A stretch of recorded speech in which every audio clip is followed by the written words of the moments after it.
Yeah, hello. Thank you so much for watching this video. In this video, I'll be reacting to one of the early uploads from the YouTube channel, The Game Terrorists. This video came out in 2013, so I think it's around 8 years ago. Yeah, I'm a huge fan of their work, and I hope that you are also a huge fan too.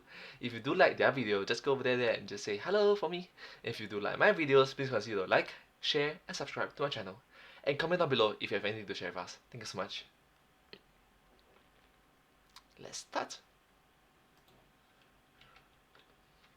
You can take a look at just about any successful fighting game series today, and chances are their interface is going to look something like this.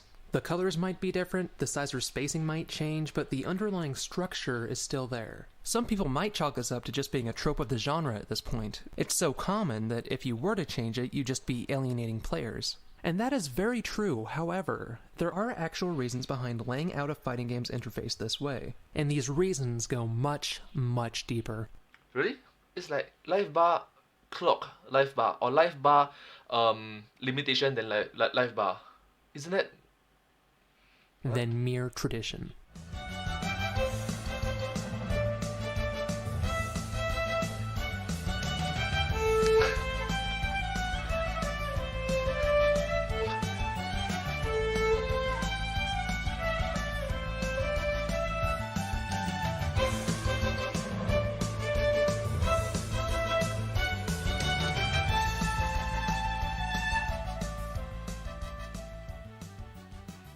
Fighting games blew up in the 90s, and unlike Pogs and Rob Liefeld, they are still pretty popular today. Heck, in my Wii U video, I casually made a comment about Evo that was only on screen for a fraction of a second, and a bunch of you guys leapt at it and put your own 2 cents in.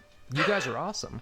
But despite the genre's past and present popularity, we need to keep in mind that there used to be a time before Shoryukens and Buster Wolves, and everything about fighting game design wasn't really as obvious to designers back then as it is today. Designers in the past really had to experiment and discover the best ways to go about doing certain things, and this interface is among one of those things.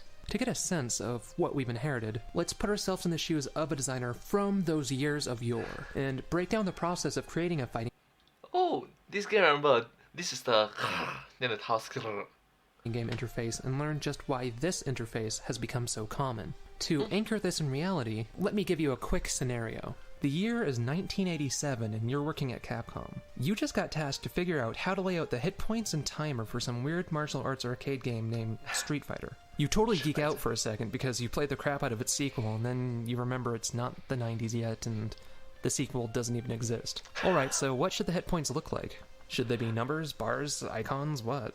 Numbers are the most precise, but it might take a player longer to read 60 out of 100 than it would to just show a bar here. And a player has to keep track of their opponent's life as well as their own, so that's a whole bunch of digits to read. And this game is pretty fast-paced, so it's best if the player can just surmise the current conditions with a quick glance. They don't need to know the exact amount down to the last digit, a good visual estimate will suffice. So it either has to be icons or bars, something very easy to grasp in a very short span of time. So which should it be? Keep in mind that different attacks will deal a different amount of damage, so if you go with icons, it will drastically limit the variety of damage each attack can do, because you still have to make these icons intuitive. I mean, you could just throw in a lot of icons or make the icons drain, but at that rate, let's just solidify it and use a life bar that drains. Cool, now a player can just glance over at the bar and get a good idea of what's going on, and it takes a fraction of a second to gauge both your own life and your opponent's life. So how do we arrange all of this? Or there's another way in which I thought of is just you are disappearing and disappearing with lesser health. Maybe there's a plan, maybe there's a possibility. Player 1 starts out on the left side, so let's throw their life bar over there. Player 2 is on the right, so their life bar goes over there. Yeah, that's pretty intuitive. We could just throw them on top of each other or at each side, but that creates a few problems both aesthetically and mechanically that I'll touch on in a bit. Should we put these bars at the top or at the bottom? Well, it looks like the art team left a lot of space for us at the top and not so much at the bottom, so top it is. Okay, now we need to throw a clock in here somewhere since these matches have a time limit. To make sure it's balanced both visually and mechanically, let's throw it in the center. Now here is where it gets really, really interesting. Which direction do the life bars drain and why?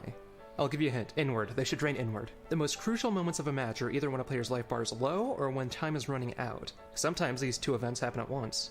During these moments, it's tantamount that the player can make as little eye movement as possible when they need to gauge their life and the time. They need to be able to focus most of their attention on the match without having to stress about deciphering the interface as well. If their life bar drains outward, their eyes need to travel half the length of the screen and back to gauge their life, their opponent's life, and the time. And that's pretty dangerous when your opponent is a ninja with a freaking claw. If their life bar drains inward, however, they only need to glance up to the center of the screen and back to gauge everything. That's much quicker.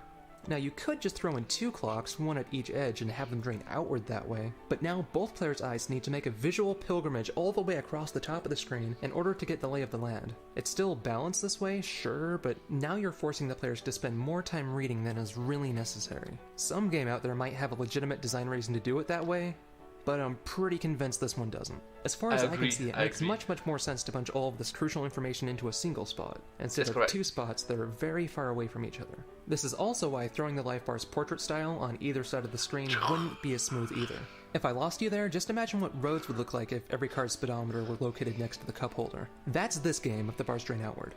So now we have our setup, and it's immaculate and self-explanatory, and it's so intuitive, and it looks so nice and handsome and balanced. It's the kind of user interface that we should all strive to be someday. So let's pop a quarter into a Street Fighter 1 cabinet and see how close we came to 1987 Capcom's solution to all these problems. Alright, let's do this.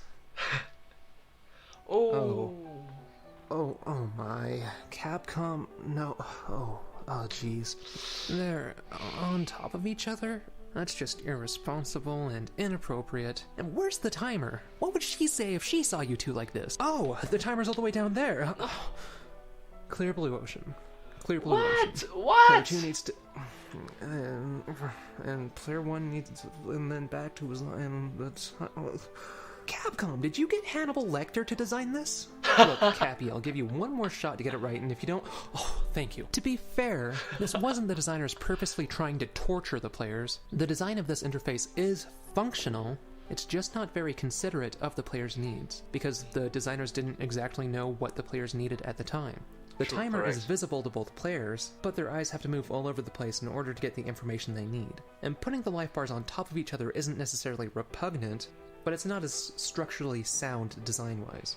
I'm about to get a little weird, but bear with me. If you set the life bars side by side with each character starting out on their own respective side, then the players begin to get several layers of mental reinforcement about who owns which life bar. Remember, this is an arcade game we're talking about. Even before players start a match, they slot quarters into their own side of the cabinet. After that, the players place their hands on the buttons that are on their side of the cabinet. Then, once the match begins, their character, life bar, and win counter all appear on their side of the cabinet. So left is left, right is right. It's not left is up, right is down, or left is down, right is up. That'll be very messy. It'll be easier to say that left hand is left hand, right hand is right hand. Even if the two characters on screen switch sides over the course of the match, the players were still given several layers of mental reinforcement about which life bar is actually theirs. Placing the life bars on top of each other breaks all of these mental connections and makes the whole system a bit less coherent and connected than it could be. And while I doubt that most designers actually take all of this into consideration when they use this interface, that doesn't mean this interface is any less useful because of it. Alright, let's bring it back to Capcom. After doing this, they cleaned up their act and finally gave us a respectable interface that can show itself in public. Not only that, but in Street Fighter 4 they took this interface and improved on it. Take a look.